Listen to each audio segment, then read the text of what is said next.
Shalom ibu-ibu, selamat sore. Mari kita mulai beribadah pada sore hari ini. Kita mulai memuji Tuhan. Kami naikkan syukur padamu.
Mari kita sama-sama berdoa. Bapa kami dalam surga, kembali kami mengucap syukur, banyak terima kasih. Pada sore hari ini kami bisa berkumpul bersama, biarpun bersetujuan pada sore hari ini melalui online ya Tuhan. Pakailah semua ibu-ibu dan kiranya berikan mereka kekuatan, tubuh sehat ya Tuhan, supaya mereka bisa mendengar apa yang sebentar kami akan mendengar firman-Mu. Terima kasih ya Bapa. Pakailah persekutuan pada sore hari ini, mulai permulaan, pertengahan sampai akhirnya. Tuhan selalu akan menyertai. Terima kasih Tuhan. Kami berdoa hanya di dalam nama Tuhan Yesus. Amin. Mari kita memuji Tuhan. Kalau ku cari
tak seorang pun dapat menolongku.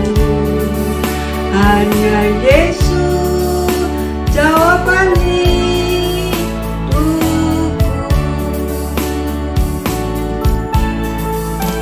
Bersama Dia hatiku damai, walau dalam lembah kekelaman.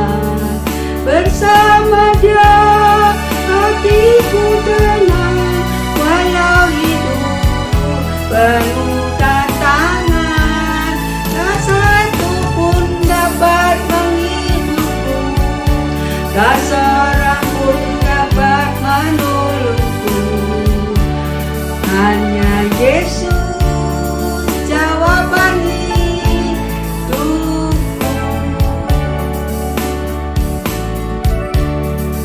Hanya Yesus jawaban hidupku.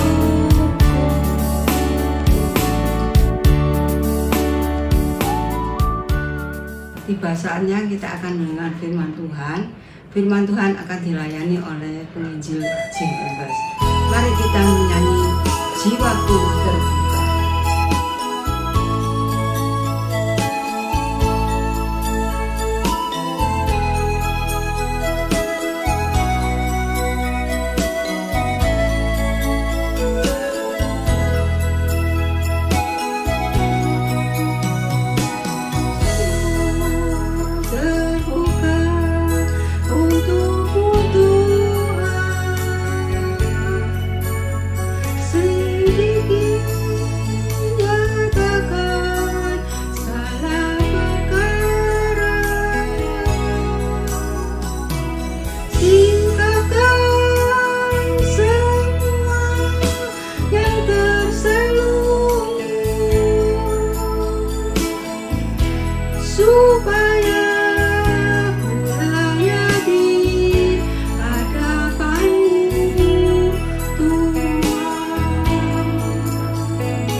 Shalom, selamat beribadah kembali bagi ibu-ibu sekalian. Mari kita akan bersama merenungkan kebenaran firman Tuhan. Sebelumnya kita masuk di dalam doa. Mari kita berdoa. Tuhan Yesus, terima kasih karena hari ini Tuhan memberikan kami kesempatan untuk boleh belajar firman Tuhan. Kami mohon Roh Kudus menolong kami untuk kami boleh mengerti firman Tuhan, dan firman itu boleh berbicara dalam hidup kami, tersimpan dalam hati kami, dan sungguh-sungguh boleh kami lakukan hari lepas hari. Terima kasih Tuhan, tolonglah hamba-Mu yang akan menguraikan kebenaran firman Tuhan, biarlah nama Tuhan Yesus saja yang dipermuliakan. Kami serahkan waktu ini ke dalam tangan kasih Tuhan. Di dalam nama Tuhan kami Yesus Kristus, firman yang hidup, kami berdoa. Amin. Ibu-ibu yang terkasih dalam Kristus, mari kita bersama belajar kebenaran firman Tuhan dari Perjanjian Baru. Kita akan bersama membaca dari kitab 2 Timotius pasal 1. 2 Timotius 1 kita akan membaca ayat yang ke-6 sampai dengan ayat yang ke-8. 2 Timotius 1 ayat yang ke-6 sampai ke-8. Demikianlah firman Tuhan. Karena itulah kuperingatkan engkau untuk mengobarkan karunia Allah yang ada padamu oleh penumpangan tanganku atasmu. Sebab Allah memberikan kepada kita bukan roh ketakutan, melainkan roh yang membangkitkan kekuatan, kasih, dan ketertiban. Jadi janganlah malu bersaksi tentang Tuhan kita, dan janganlah malu karena aku seorang hukuman karena Dia, melainkan ikutlah menderita bagi Injilnya oleh kekuatan Allah. Demikian bacaan firman Tuhan. Berbahagialah kita yang membaca, merenungkan, terlebih yang melakukan dalam kehidupan kita hari lepas hari. Ibu-ibu yang terkasih dalam Kristus, renungan kita atau khotbah hari ini berjudul Jangan Takut. Jangan takut. Nah, di dalam kehidupan kita secara manusia pasti kita pernah merasakan takut. Baru tadi ya, seorang murid datang ke sekolah gitu. Lalu dia merasa ya, bahwa dia itu takut dengan seorang guru. Takut apa? Takut dimarahi. Karena anak ini sudah menunda tugas atau tanggung jawabnya. Sehingga dia yakin bahwa dia akan dimarahi oleh guru itu. Sehingga sebenarnya dia tidak mau menemui guru itu, hendak pulang. Tetapi beberapa guru yang lain memberikan nasihat supaya dia tetap menghadapi guru tersebut dan menyelesaikan tugas-tugasnya dengan baik. Bu yang terkasih dalam Kristus, di dalam hidup kita pasti pernah mengalami rasa takut. Tetapi kita di sini belajar bagaimana seorang yang bernama Timotius, yang walaupun dia adalah anak rohani Paulus dan dia sudah melayani Tuhan, bahkan dia menjadi pemimpin di dalam sebuah jemaat, tetapi dia pernah mengalami rasa takut, atau kalau di sini lebih ditekankan dengan malu. Sebuah kata yang lebih mengarah kepada dia merasa takut ditolak, dia merasa takut direndahkan, atau dengan kata lain dikatakan dia takut atau dia malu atau dia merasa bahwa nanti dia akan dipandang hina gitu. Nah, kenapa seorang Timotius ini sampai memiliki perasaan takut seperti itu? Sampai memiliki perasaan dia rasanya malu ya, takut dihina oleh orang lain. Dalam hal apa, ibu-ibu sekalian? Ibu yang terkasih dalam Kristus, di dalam kehidupan Timotius yang melayani dan aktif ini, pada masa itu mengalami banyak tekanan, mengalami banyak penderitaan. Bukan hanya karena memang kondisi saat itu, tetapi juga banyak orang yang menentang dan tidak suka kepada pengajaran Tuhan Yesus. Jadi adanya banyak penderitaan atau bahkan penganiayaan. Nah, di dalam perjalanan kehidupan pelayanannya, Timotius pernah mengalami rasa ketakutan ini. Nah, ibu yang terkasih dalam Kristus, yang luar biasa, Rasul Paulus mengingatkan Timotius. Kita akan memfokuskan kepada ayat yang ke-7. Sebab Allah memberikan kepada kita bukan roh ketakutan, melainkan roh yang membangkitkan, yang memberikan semangat kembali, yang memberikan sesuatu dorongan lagi. Roh yang membangkitkan kekuatan.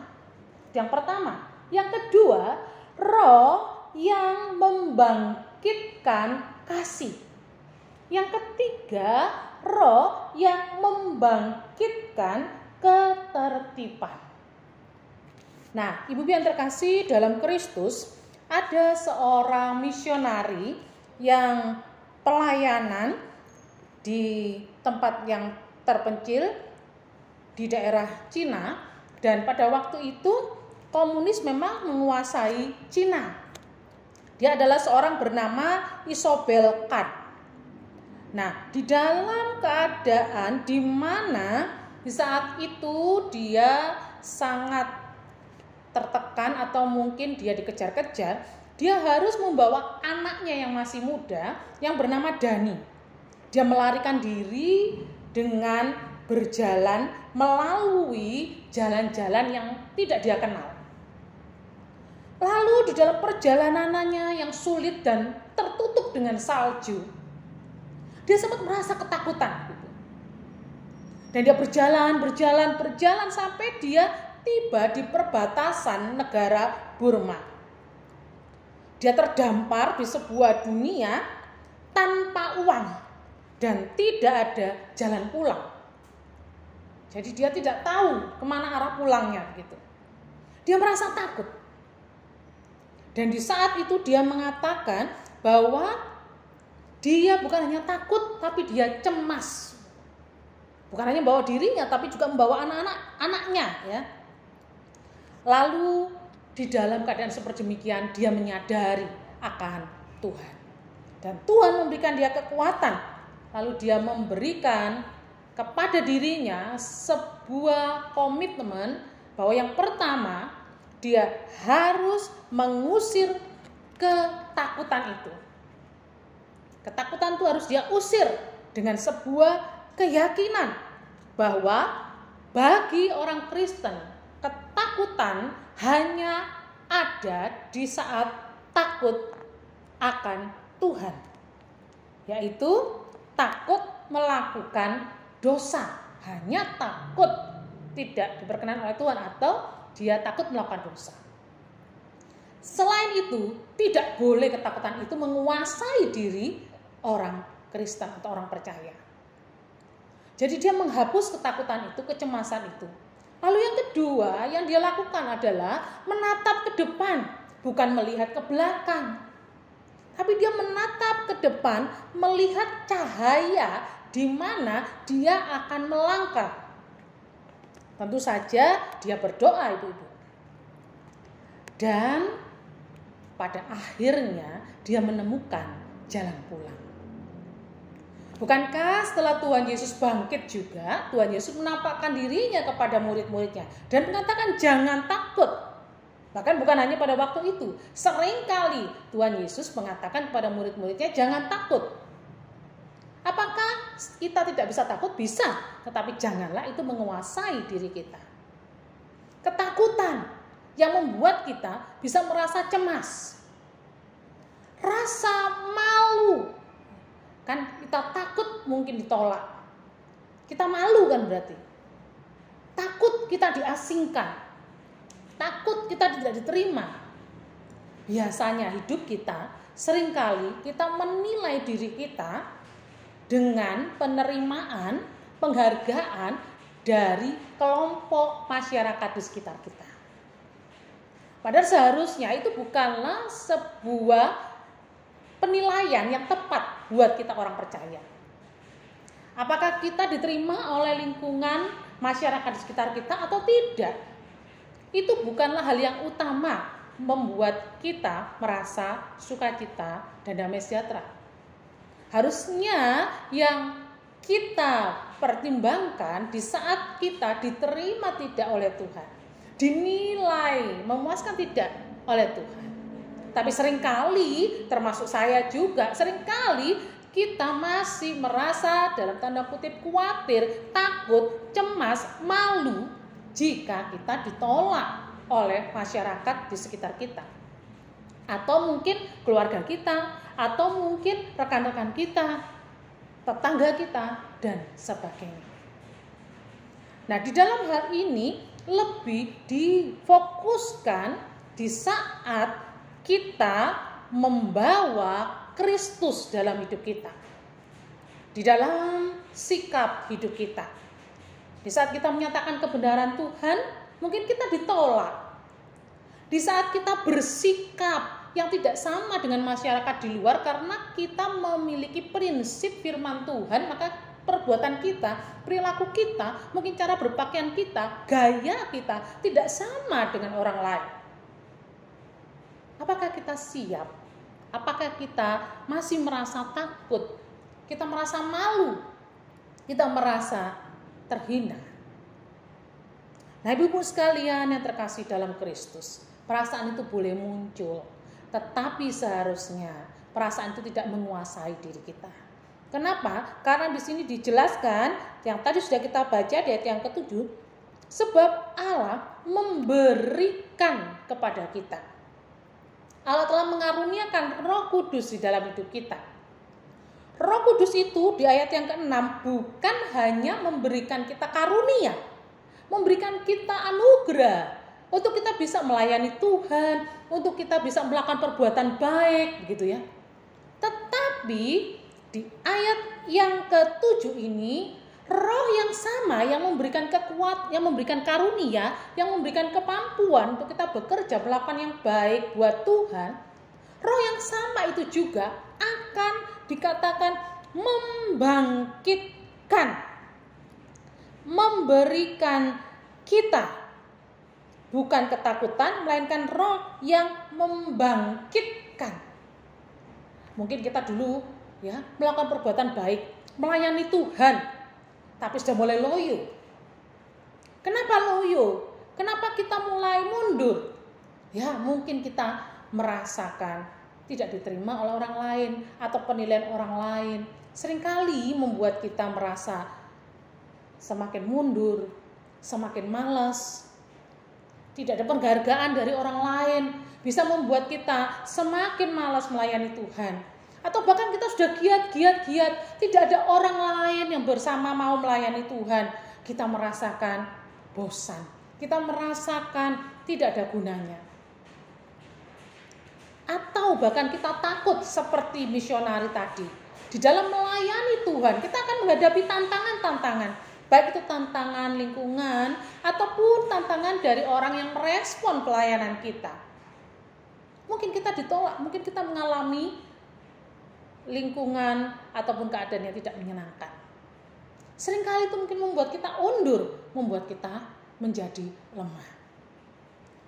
Roh Kudus yang ada di dalam diri kita, itulah yang membangkitkan kita, mengembalikan kita dengan semangat kembali, memberikan kita sesuatu yang membuat kita akan berkobar-kobar kembali. Yaitu Roh yang memberikan kita kekuatan. Ya, kata dunamis, memberikan kita kuasa. Memang kita bisa lemah, kita bisa takut. Tetapi kalau kita menyatu Roh Kudus dan kita minta Roh Kudus yang menolong kita, maka Roh Kuduslah yang akan memberikan kita kekuatan kembali, yang akan membangkitkan kita untuk kita kuat kembali.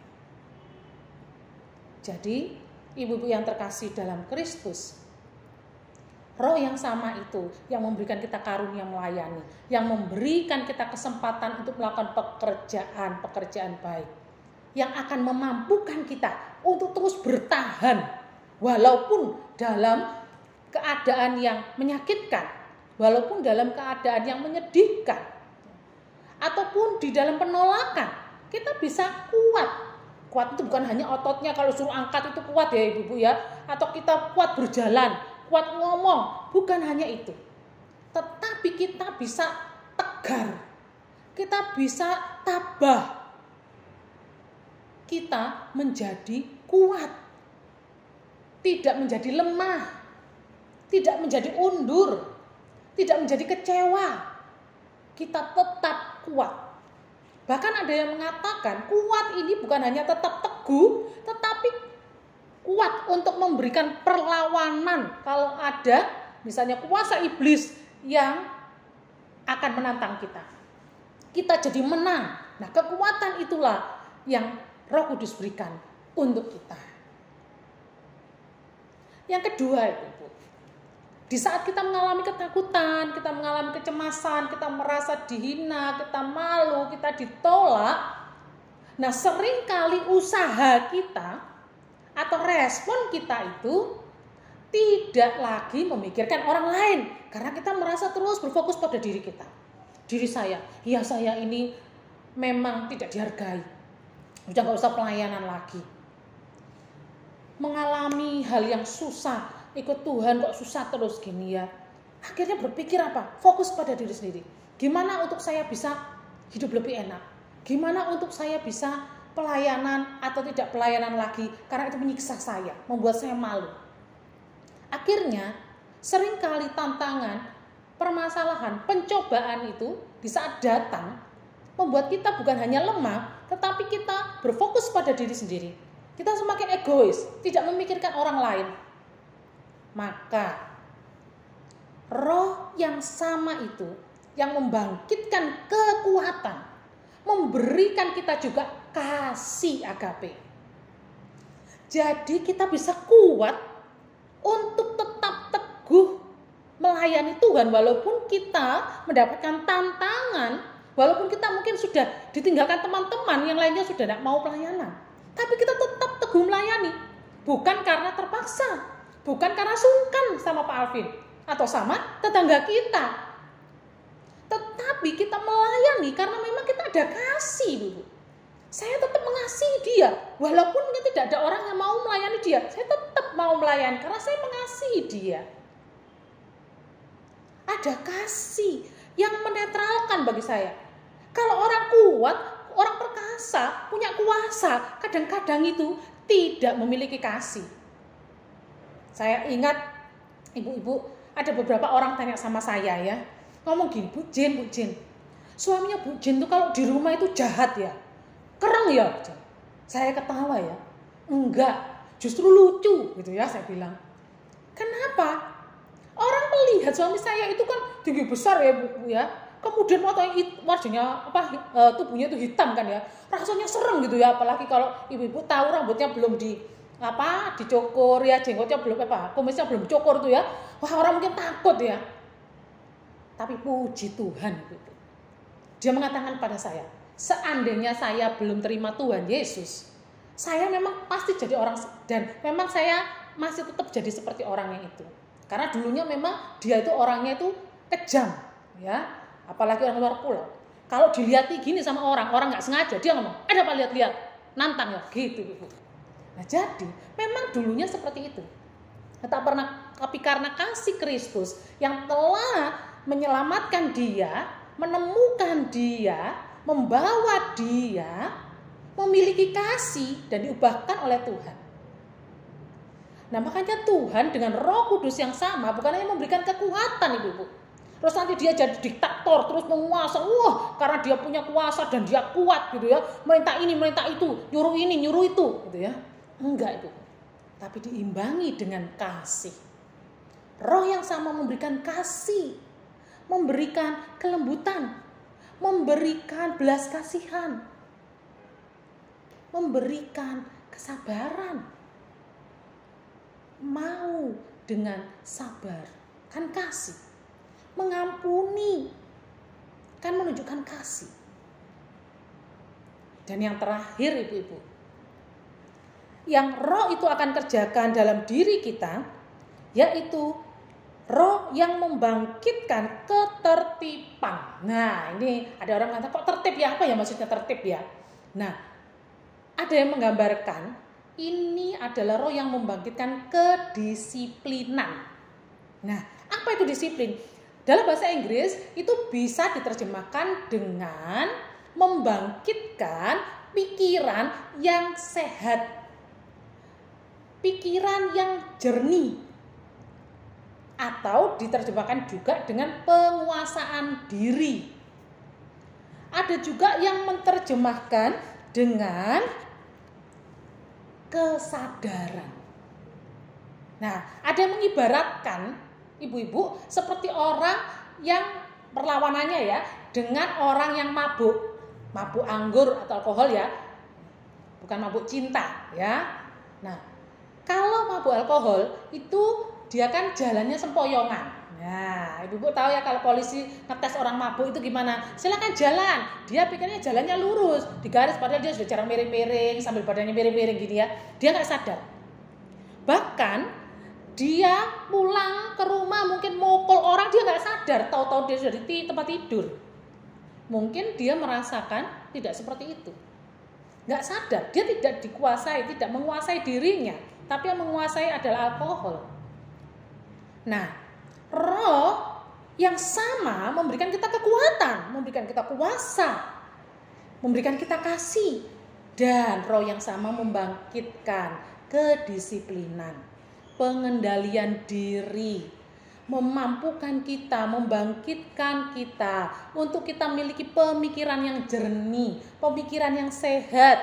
Jadi kalau orang sehat itu kan pikirannya kan memang harus benar-benar dipikirkan dengan baik.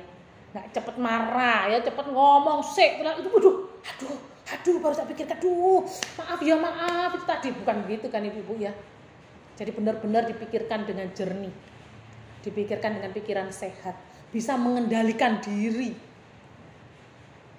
Dia tidak mudah marah kan?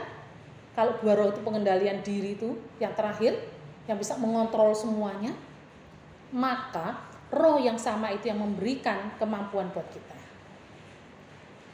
Nah, jadi ibu yang terkasih dalam Kristus, bila ada ketakutan, mari kita datang kepada Tuhan, meminta pertolongannya, biar Roh Kudus yang ada dalam diri kita yang memberikan dan membangkitkan kembali roh kita itu untuk kuat, untuk punya kuasa.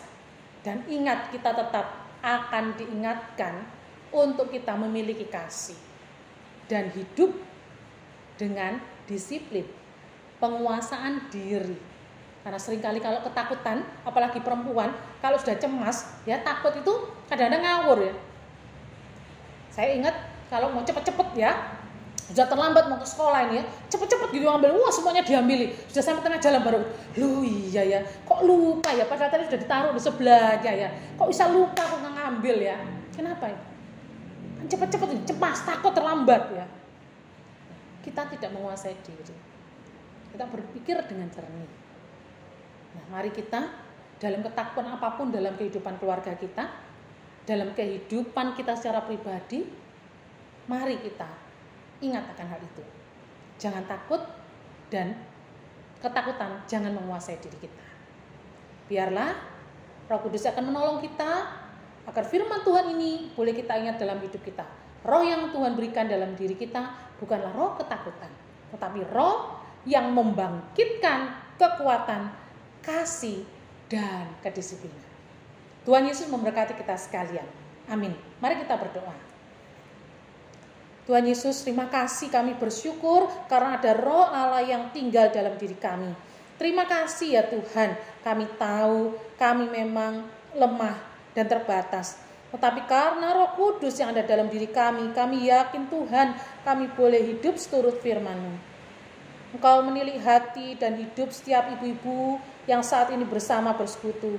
Tuhan, Kau tahu mungkin ketakutan mereka saat ini tidak bisa mereka lalu dan juga mereka hadapi.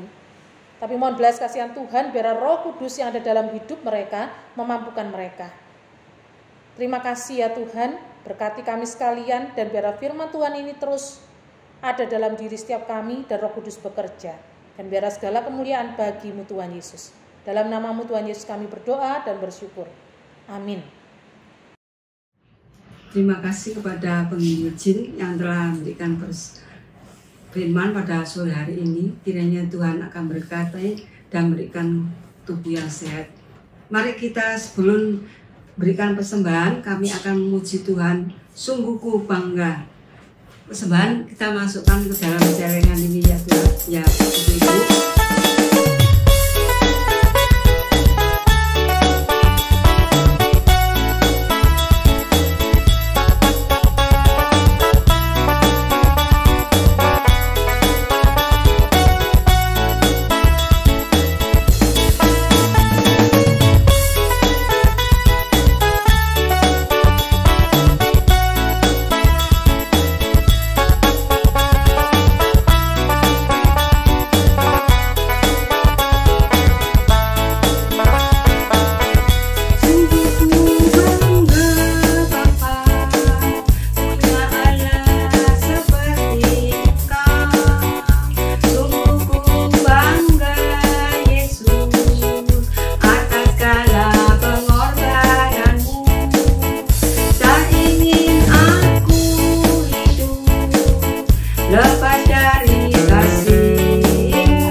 ini Tuhan terus akan baik. Dan juga kami mengucap syukur, terima kasih Tuhan telah memberikan kami semua ibu-ibu tubuh yang sehat. Tuhan juga akan berkati mereka semua ya Tuhan. Kiranya pada sore ini kami sudah memberikan persembahan supaya persembahan ini menjadi berkat bagi kami semua dan untuk persekutuan wanita tipe ini ya Tuhan. Terima kasih ya Bapak. Kami berdoa hanya di dalam nama Tuhan Yesus. Amin. Doa berkat akan dipimpin oleh penginjil Jin Umbas. Kami persilakan. Ibu-ibu yang terkasih dalam Kristus, mari kita bangkit berdiri. Kita akan mengakhiri ibadah PWK pada sore hari ini. Kita menerima berkat dari Tuhan. Tuhan memberkati kita dan melindungi kita. Tuhan menyinari kita dengan wajah-Nya dan memberi kita kasih karunia. Tuhan menghadapkan wajah-Nya kepada kita dan memberi kita damai sejahtera. Dari saat ini sampai Tuhan Yesus datang kembali. Amin. Mari kita muji Tuhan. Bapak, terima kasih. Bapa, terima kasih. Bapa, terima kasih. Bapa di dalam surga, syukur